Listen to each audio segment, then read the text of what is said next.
तो यहाँ पर देख सकते हैं इनपुट हमारा अभी 0 है तो आउटपुट 1 है, क्योंकि और जैसे हम पुश बटन को ऑन करते हैं आउटपुट हमारा क्या हो जाता है 0 हो जाता है, क्योंकि इनपुट पे हमने 1 अप्लाई किया है। तो देख सकते हैं, तो इस तरह से जो नॉट गेट होता है वो वर्क करता है। आज के इस वीडियो में हम बताने वाले हैं कि ट्रांजिस्टर का यूज करके हम कैसे नॉट गेट को डिजाइन कर सकते हैं। तो इसको बिल्कुल प्रैक्टिकल के द्वारा हम करने वाले हैं, इसलिए वीडियो को लास्ट तक जरूर देखें। तो सबसे पहले देख लेते हैं इसमें कौन कौन से कंपोनेंट की आवश्यकता होगी। तो सबसे पहले हम एक पुश बटन का यूज करने वाले हैं और यहाँ पर एक रेड एलईडी का हम यूज करेंगे। और यहाँ पर जो ट्रांजिस्टर होगा, ट्रांजिस्टर कौन सा होगा, हमारा BC547 ट्रांजिस्टर का हम यूज करने वाले हैं। और यहाँ पर 2 रजिस्टर का हम यूज करने वाले हैं। एक रजिस्टर होगा हमारा 1 किलो ओम का और दूसरा जो रजिस्टर होगा वो 10 किलो ओम का होगा। और यहाँ पर हम DC पावर सप्लाई का यूज करेंगे जो हमारी 9 वोल्ट की बैटरी होगी। और इस सर्किट को हम इस ब्रेडबोर्ड पे बनाने वाले हैं। तो सर्किट को कनेक्ट करने से पहले हम एक बार इसका सर्किट डायग्राम देख लेते हैं। तो जैसे कि यहाँ पर देख सकते हैं, यहाँ पर हमने नॉट गेट का सिंबल बनाया है।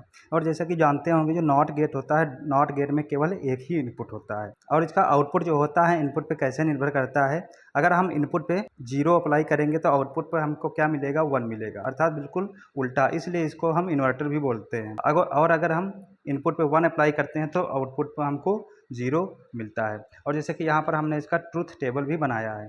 जैसे कि हमने यहाँ पर इनपुट पे 0 अप्लाई किया था, आउटपुट पे क्या मिल रहा है 1, और इनपुट पे हमने 1 अप्लाई किया था, आउटपुट पे 0 मिल रहा है।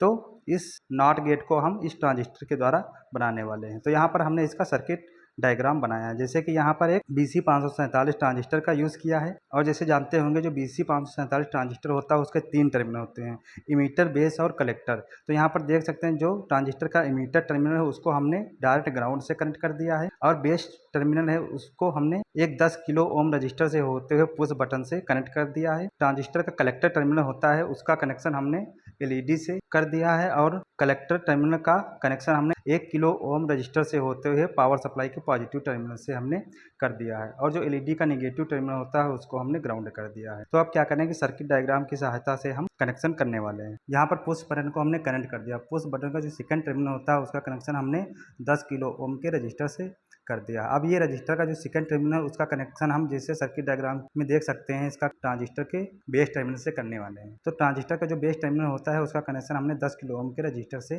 कर दिया है। तो और जो ट्रांजिस्टर का बेस टर्मिनल होता है उसका कनेक्शन हमने जंपर वायर की सहायता से जो LED होते हैं LED के पॉजिटिव टर्मिनल से कर दिया है। और LED का निगेटिव टर्मिनल जो होता है उसका कनेक्शन हमने इस ट्रांजिस्टर के इमीटर टर्मिनल से कर दिया है। तो जैसे कि देख सकते हैं सर्किट में इमीटर टर्मिनल और LED का निगेटिव टर्मिनल आपस में ग्राउंड से कनेक्ट है, तो उसका हमने यहाँ से कनेक्शन कर दिया है। तो यहाँ पर ट्रांजिस्टर के कलेक्टर टर्मिनल से हमने 1 किलो ओम का जो रजिस्टर होता है वो कनेक्ट कर दिया है। तो यहाँ पर हमने जंपर वायर का यूज़ किया है। जो पुश बटन का पहला टर्मिनल होता है उसको हम पावर सप्लाई का पॉजिटिव टर्मिनल देंगे और वही पावर सप्लाई का जो दूसरा टर्मिनल उसका कनेक्शन हमने इस रजिस्टर से होते हुए ट्रांजिस्टर के कलेक्टर टर्मिनल से कर दिया है। तो इस तरह से जो सर्किट होता है वो हमारा कंप्लीट हो चुका है। अब क्या करेंगे, हम 9 वोल्ट की पावर सप्लाई इसमें कनेक्ट करने वाले हैं। तो पावर सप्लाई का जो निगेटिव टर्मिनल है उसको हमने यहाँ से कनेक्ट कर दिया है इस ट्रांजिस्टर और LED के निगेटिव टर्मिनल से। अब पॉजिटिव टर्मिनल हम यहाँ पर कनेक्ट करने वाले हैं।